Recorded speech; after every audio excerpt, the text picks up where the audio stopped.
Hi guys, welcome to my channel. My name is Karen, and in this video I am going to be talking about the Pages for You duology by Sylvia Brownrigg. So this duology consists of two books, obviously. The first is Pages for You and the second one is Pages for Her. I read this one for the first time about 7 months ago, and I made a whole video about it that I will be linking down in the description box below. I talked about it in relation to Call Me By Your Name by Andre Aciman, but in case you don't want to go ahead and watch that video, here is a little bit of what this book is about. So this duology follows two women, Flannery and Anne. They meet in this book for the first time when they are both attending Yale University. They are really young, they're really drastically different people, but they meet and they form a connection. This book is mostly from Flannery's perspective, so you really get a sense of what it's like to fall in love for the first time and to meet someone that you really connect to for the first time.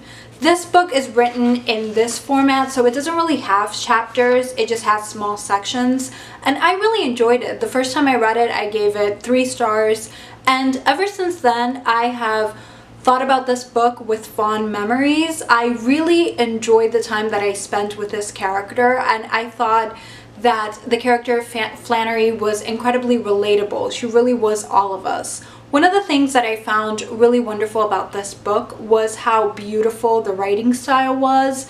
It was simple yet filled with meaning. Sylvia Brownrigg focuses on things in this book that I have never really seen another author focus on. So for example, what it's like showering with someone for the first time, what it's like to fall asleep next to someone and just sleep. So there are these sections in the book that are all about these simple moments that you have with another person when you're in a relationship that I found really, really beautiful. The reason why I gave this 3 stars when I read it was because I didn't feel like the character of Anne was fully fleshed out.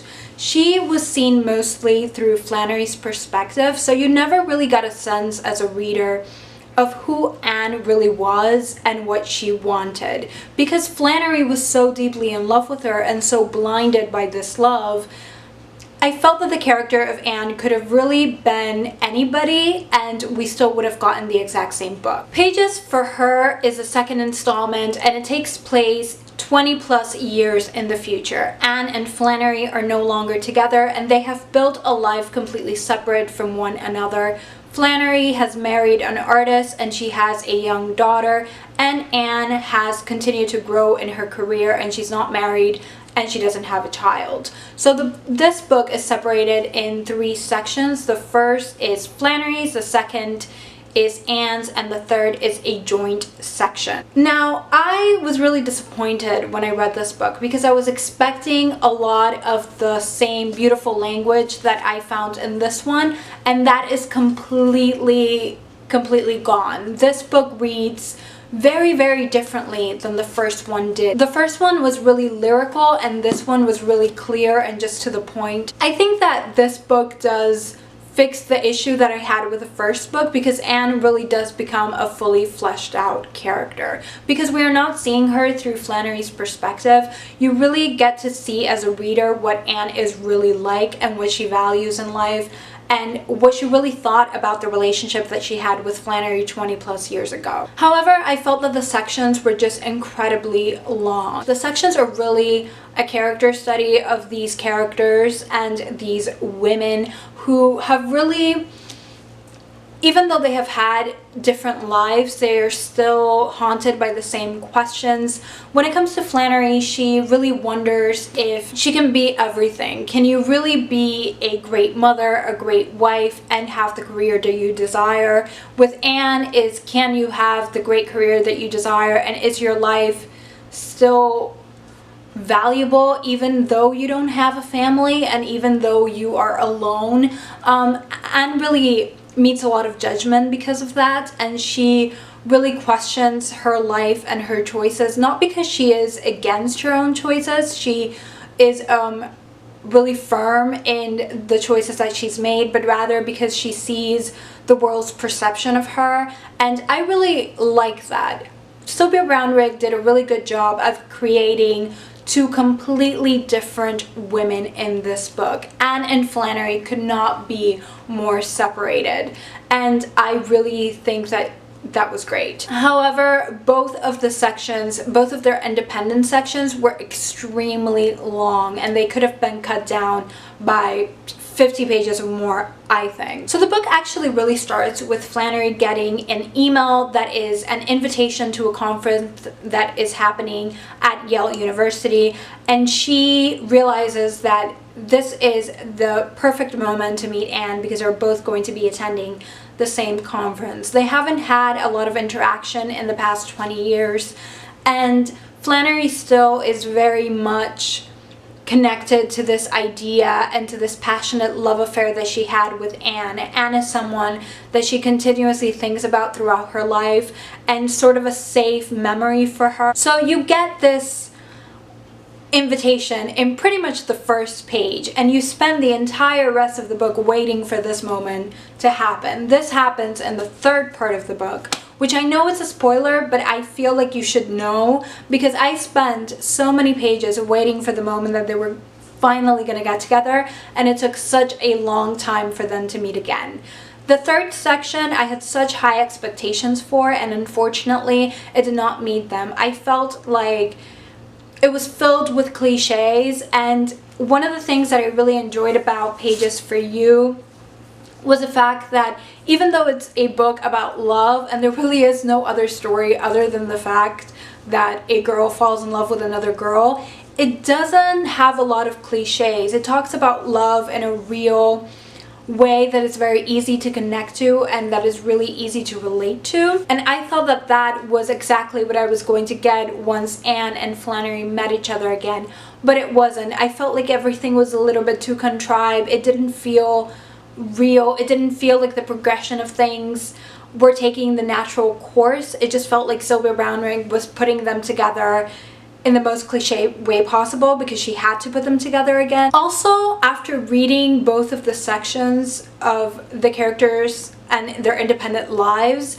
by the time that they got together, I didn't want them to get back together. And I don't mean in a romantic relationship way. I'm not going to spoil whether they do or not, but I just felt like they weren't meant to be. You do get a sense that this relationship that they had 20 years ago meant a lot more to Flannery than it did to Anne. So I don't know, I just wasn't as in love with their story and their passion as I was in this book. I didn't feel like it was still there, and I wanted to keep reading about Flannery, and I wasn't that interested in Flannery in connection to Anne. I was just more interested in Flannery by herself. When it comes to having read both of these books, I think that my biggest issue is that they don't really feel like they flow together.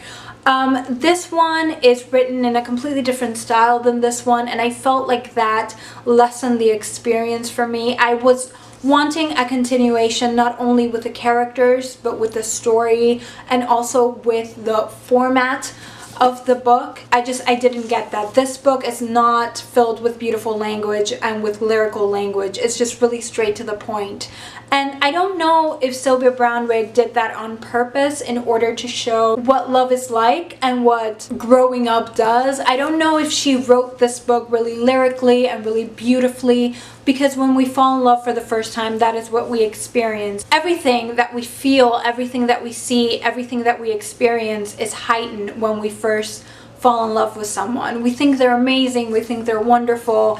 Everything is filled with this desire and passion and tension, and this creates kind of an idealistic fantasy version of our lives. And during the time that we are really, really in love with someone, we feel like life is more magical and more special than it really is. However, in this book, you are kind of met with the harsh reality that love, just like life, is complicated, and in order to make a relationship work for a long time, you have to work at it. That you may love your child, but being a mother is really hard. You may love your spouse or your partner, but you may want different things from life. Everything is not a happy fairy tale just because you have deep feelings for someone. So I don't know if that's what she was going for, and that's why she made the choices that she made when it came to the writing, to sort of highlight that young love is idyllic and magical, and then real love is hard. I felt a disconnection between these two, which is unfortunate.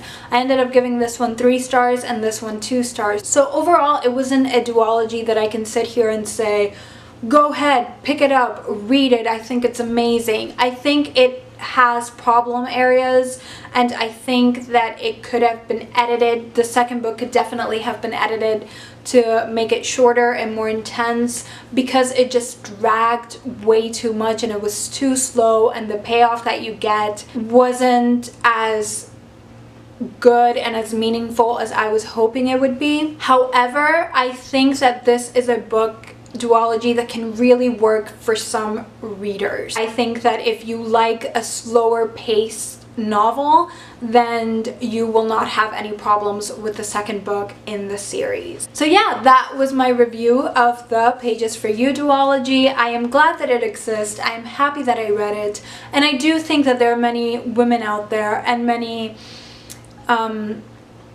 just overall people out there that can really relate to this, of having someone come into your life and have them come into your life at that specific moment, at this moment of youth, and at this moment where you're really shaping who you are, and that person having just a lasting effect on you, and an effect on you that will last for the rest of your life. So yeah, thank you so much for watching. I hope that you enjoyed this video. I think it's a little bit all over the place, so thank you so much for watching. I hope that you have enjoyed this video, and let me know if you are interested in picking up this duology. I will see you soon in my next video.